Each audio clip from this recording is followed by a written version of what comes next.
Hey everyone, you're watching We Had That, and today I'm going to talk about the 1985 Wave 2 Superpowers figure Firestorm. In 1984, Kenner launched the first wave of Superpowers figures. I remember seeing the ads on the back cover of so many comic books at the time. The figure sold well, but Kenner swung for the fences with Wave 1 and included all of their most famous characters right out of the gate. Superman, who was already in the public eye and on the big screen, Batman and Robin, and Wonder Woman, who were broadcast in reruns of their very successful TV shows, plus Aquaman, who along with Superman, Batman and Robin, and Wonder Woman, had been on the Super Friends cartoon for what seemed like every Saturday morning going back to 1973. Even the last three heroes, Green Lantern, The Flash, and Hawkman, would sometimes show up on the Super Friends. This was the first wave, so Kenner had to dig deep for the characters for Wave 2. These days, toy companies just release different versions of the same main character over and over, but that was not how things were done back in 1985. As a result, when Wave 2 of the Superpowers collection came out, Kenner released 5 new superheroes who weren't as famous as the characters from Wave 1. The Wave 2 heroes were Firestorm, Green Arrow, Dr. Fate, Red Tornado, and Martian Manhunter. To be honest, as a kid, I didn't really know who Dr. Fate, Red Tornado, or Martian Manhunter were. I'd probably seen them in a comic book or two, but just as background characters or part of some big team. I was already a fan of Green Arrow, who had also appeared on the Super Friends, and may have been relatively well known due to his regular appearance in several comic books at the time, such as Green Lantern, Green Arrow, Justice League, Brave and the Bold, and World's Finest. But outside of the comic books and a few random appearances here and there, Green Arrow wasn't really much of an A-list character either, although possibly the most famous of the new wave of heroes. Firestorm was added to the 1984 Super Friends Legendary Superpower show, and he also had his own comic book at the time. I specifically remember having a pretty good idea of who he was, but thinking of him as a new character even though he'd been around since 1978.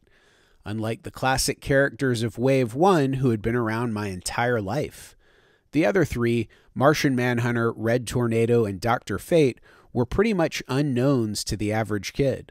Unless you were into the DC comics that happened to feature those characters, you probably hadn't seen them anywhere else. For several of these characters, this was their first action figure. Although Firestorm's first appearance was Firestorm the Nuclear Man in 1978, that book only lasted 5 issues. The concept was that Professor Martin Stein and teenager Ronnie Raymond were fused together in an accident, giving the combined creature amazing powers, but leaving Ronnie in charge while Professor Stein could only make suggestions.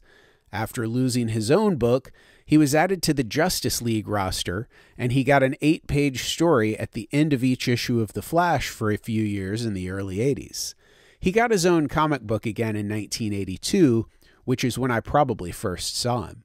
Although Firestorm still wasn't what you'd call an A-lister in the DC universe, I guess since Kenner needed characters for the second wave after they'd already released all their known winners in Wave 1, and since Firestorm had been doing pretty well in the comics lately, they thought kids would probably recognize him, so they gave him a shot in the second wave.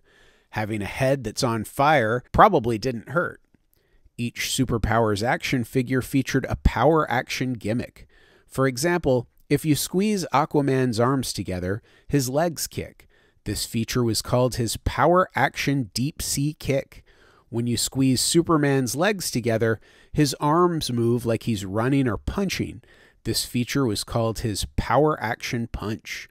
Kenner couldn't make Firestorm shoot nuclear blasts from his fist, and there was absolutely no way that they could have made a cool figure by combining 2 people together into one action figure, so they left him with a Power Action Atomic Punch, which was basically the same as Superman, Batman, and Martian Manhunter. When you squeeze their legs, their arms punch. Even though the Superpowers line only included 3 waves, A fourth wave made it relatively far into the planning stages, and even some of the sculpting had been done, and some of the tooling for molds had been completed. Firestorm was one of a handful of previously released characters who would have gotten an update in what Kenner called the Power Plus figures. A new Firestorm was going to be released that had flaming translucent red arms and translucent yellow wings. Hard copies, which are sort of test pressings of the new torso and arms for this figure, showed up quite a few years ago as proof that the concept was very likely to have been included in the fourth wave. Each figures in waves 1 and 2 came with a mini comic book, and Firestorm was no exception. His comic book was number 16. The idea of including a mini-comic with an action figure wasn't a new idea. Masters of the Universe had been doing it already for several years, and even the old G.I. Joe sets from the 1970s had included small comics. But it was still a great idea to introduce the characters, especially characters that were created for comic books in the first place. Each mini-comic also included other characters that had figures available in the line as well, so it was a promotion for buying more figures, as well as telling kids who this character was. Firestorm's comic included the villain Mantis. Darkseid and Martian Manhunter's comics included Firestorm. On the back of each figure's package, Kenner printed clip and save bio cards for that character. The comic book and the bio card gave kids an idea of who these superheroes were, even if they were unfamiliar with the characters. Wave 2 probably benefited more with the mini-comic books and clip-and-save bio cards than the already familiar characters from Wave 1. There were several variations of packaging for the Firestorm figure. Most of the variations were simply different special offers available on very similar cards. One offer was for a Superman cape, while another offer was for the fan club, and yet another was for a Clark Kent mail-away figure. Other variations were for foreign markets. The Canadian cards are very common in the United States, but there was one package that was quite a bit different from the rest. Often referred to as the narrow card package, 8 of the Superpowers figures from Waves 1 and 2 were released on smaller cards as part of a Canadian gas station promotion. The 8 figures were Robin, Batman, Superman, Wonder Woman, Red Tornado, Firestorm, Green Lantern, and Martian Manhunter. These figures did not come with a comic book or a bio card. Even though some of the second wave figures weren't as famous as the characters in the first wave, I think it's great that Kenner released them. Did you have any of the Superpowers figures as a kid? Do you collect them now? What do you think of Kenner's inclusion of Firestorm as part of the line? Let me know in the comments below. Also, please give this video a thumbs up, and if you have a chance, it would be great if you'd share it on social media. If you enjoy my content, please subscribe to my channel and hit that notifications bell so that you'll be notified when I post new videos. And one last thing, if you're a fan of toys, you should know about ToyLanta, the biggest toy show in the southeastern United States, held annually just north of Atlanta, Georgia. Visit ToyLanta.com for more information.